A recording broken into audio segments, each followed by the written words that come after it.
കാസർഗോഡ് നീലേശ്വരത്തെ ദിവാകരൻ കടിഞ്ഞിമൂല എന്ന കർഷക ശാസ്ത്രജ്ഞൻ, ദിവാകരൻ കടിഞ്ഞിമൂല എന്ന അദ്ദേഹത്തിൻ്റെ ഒരു പേരാണ് കേട്ടോ. കർഷക ശാസ്ത്രജ്ഞന് പ്രകൃതി സ്നേഹം വാക്കുകളിൽ മാത്രമല്ല, വീടിന് ചുറ്റും ചെടികളുടെയും വൃക്ഷങ്ങളുടെയും നഴ്സറി തന്നെ അദ്ദേഹം ഒരുക്കിയിട്ടുണ്ട്. കണ്ടൽ കാടുകളുടെ സംരക്ഷണവും വനവൽക്കരണവുമാണ് ഈ കർഷക ശാസ്ത്രജ്ഞനെ ശ്രദ്ധേയമാക്കുന്നത്. 1.5 ലക്ഷത്തിലധികം മരങ്ങൾ നട്ടുപിടിപ്പിച്ചു.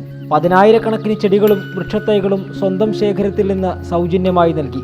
ദിവാകരൻ കടിഞ്ഞിമൂല എന്ന നാട്ടുകാരുടെ സ്വന്തം കർഷക ശാസ്ത്രജ്ഞന് പച്ചപ്പാണ് ജീവനും ജീവിതവും. മണ്ണിനോടും ചെടികളോടുമുള്ള അടങ്ങാത്ത അഭിനിവേശത്തിൽ 12 വർഷത്തിലധികമായി കേരളത്തിൽ അങ്ങോളം ഇങ്ങോളം ഇദ്ദേഹം എത്താറുണ്ട്.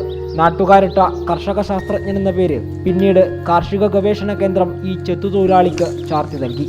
ഇന്ന് പുതിയ അറിവ് പകരുകയാണ്.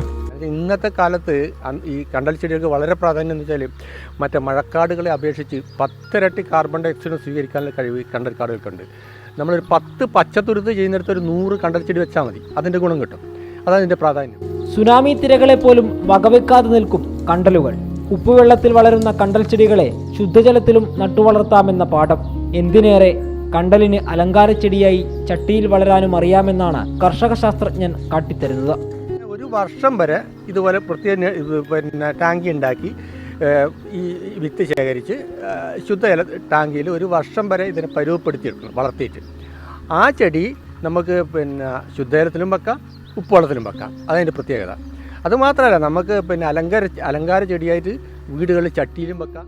കള്ളയൻ പൊക്കുടിന് ശേഷം കണ്ടലിനെ അടുത്തറിഞ്ഞ കണ്ടൽ ചെടികളുടെ സംരക്ഷണം ഏറ്റെടുത്ത രക്തബന്ധമില്ലാത്ത പിൻഗാമിയാണ് ഈ 63കാരൻ. ഒപ്പം നാട്ടിലെങ്ങും കുഞ്ഞു വനങ്ങൾ ഉണ്ടാക്കാനുള്ള പരിശ്രമം വേറെയുമുണ്ട്. ഈ പ്രകൃതി സ്നേഹിയായ മനുഷ്യനെ തേടി 5ഓളം സംസ്ഥാന സർക്കാർ പുരസ്കാരങ്ങളും എത്തിയിട്ടുണ്ട്. രഞ്ജിത്ത് മന്നിപ്പാടിക്കൊപ്പം ആനന്ദ് കൊട്ടില, 24 കാസർഗോഡ്. 24 2 വർഷത്തിന്റെ നിറവിൽ